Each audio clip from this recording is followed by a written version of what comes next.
Well, welcome back to another episode of 42nd Street Pete's, whatever. And I guess I should clear up my little thing after last week because I had to leave. Um, I went for the stress test on the heart. I passed the stress test. I do have coronary artery disease. I have plaque and calcium in my arteries and shit like that. Uh,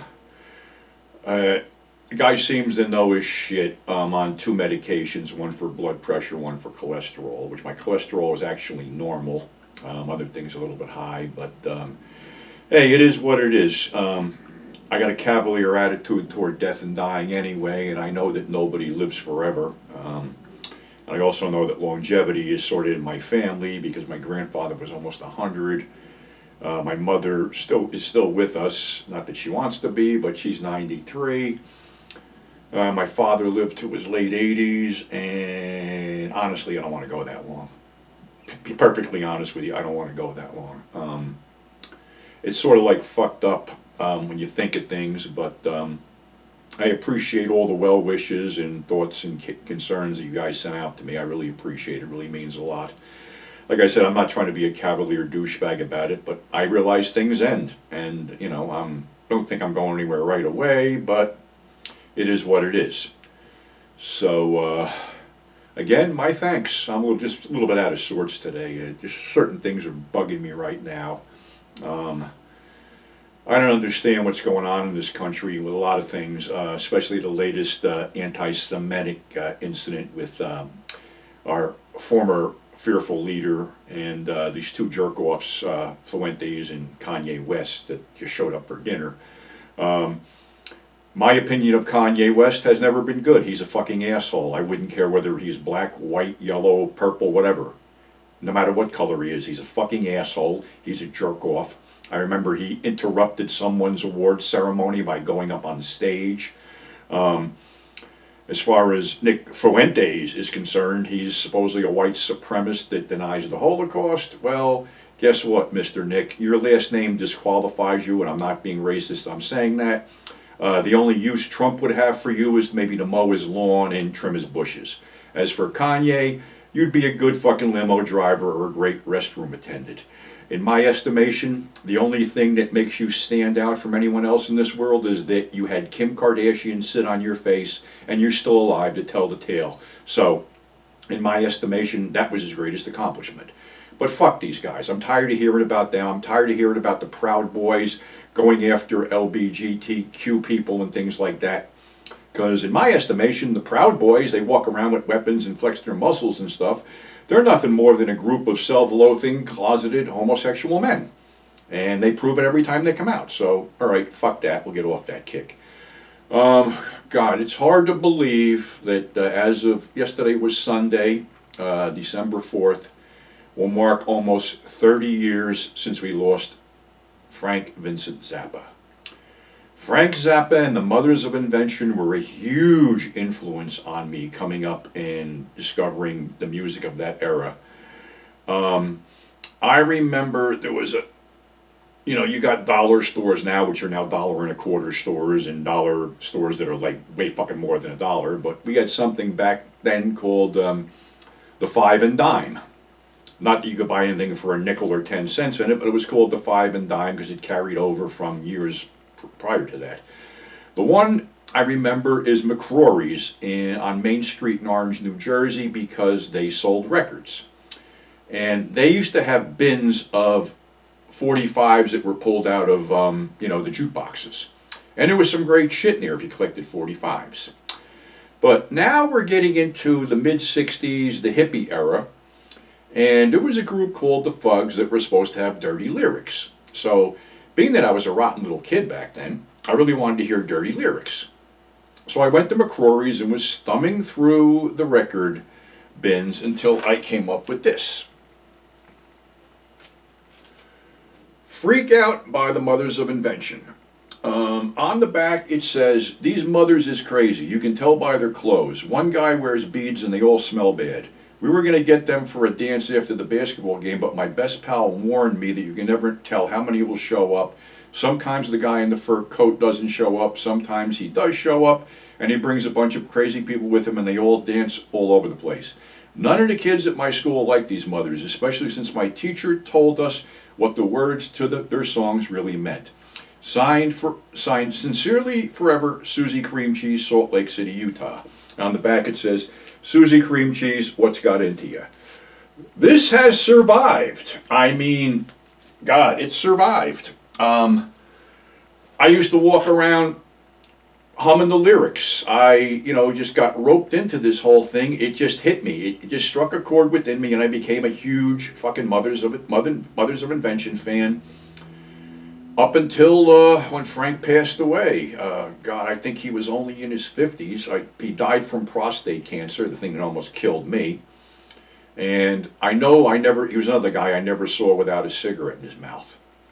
But he was also one of the smartest people out there, and he challenged the system.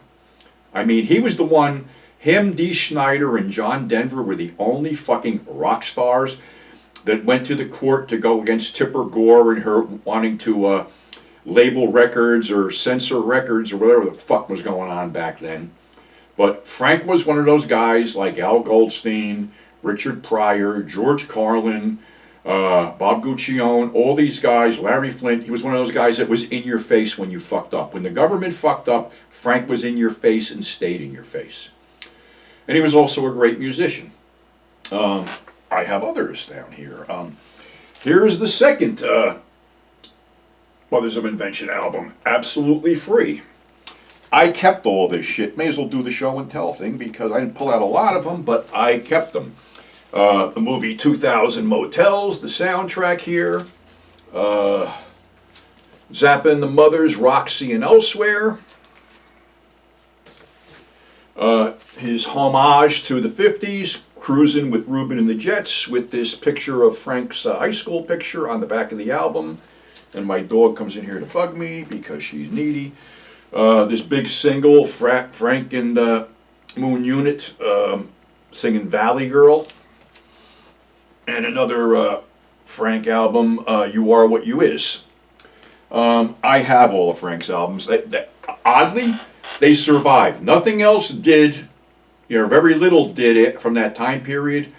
But the Frank Zappa and the Mothers of Invention album survived, as did another group I used to really like called Love, Arthur Lee's Love. So unfortunately, I never got to see Love, but I got to see Frank a lot. There was a Mothers of Invention reunion concert at the Fillmore East in New York City. I went to that.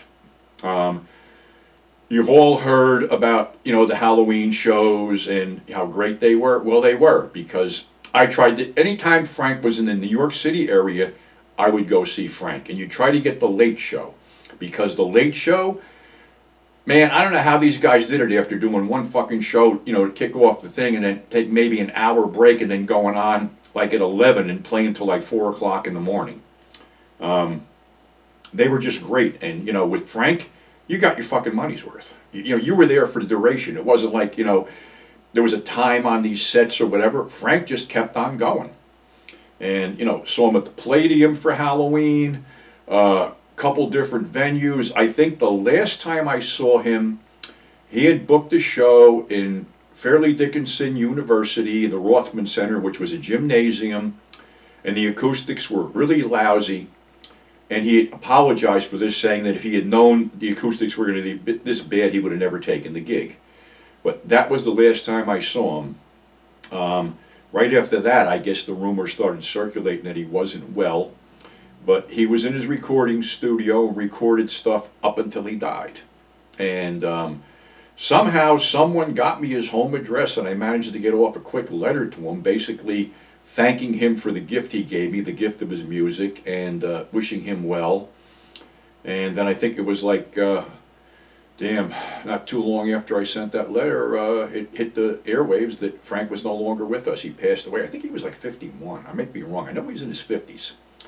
But like I said, Frank was a huge influence, on me with music. I used to walk around humming the lyrics and stuff like that. Of course, I was ostracized. I was a fucking weird kid, and weird kids stuck together, and we all liked Frank. So it's just sad that he died at such a young age because, like I said, politically he was in your face and would have called out all these fucking assholes today. It's just another little, slice in time that's no longer with me anymore. I got the albums, not that I have a record player anymore, but I got the albums. I got them all on CD, and I pull them out occasionally and relive those, the '60s, the '70s, the good times. Maybe I'm stuck in the past. I don't really give a shit, but it was a lot nicer there than it is today. I never had to worry about somebody coming into my classroom when I was in school and shooting the place up. I never had to worry about going out to get some groceries or something and wonder whether I'd be coming back. Yeah, there was some ups and downs in that time period too, but nothing like we got today. Nothing like this insane violence that just seems to permeate every aspect of our society. So, hate to be morose, but like I said, I'm a little fucking down today. I'm just tired out. I got through the fucking thing. I just don't know what's going to come next. So, just hope. But anyway, that's our show for today. We'll have more during the week. And I thank you for subscribing. I thank you for tuning in. And tell your friends if you want. And above all, stay safe and take care of each other. So that's what we got for today. And we'll catch you on the flip side.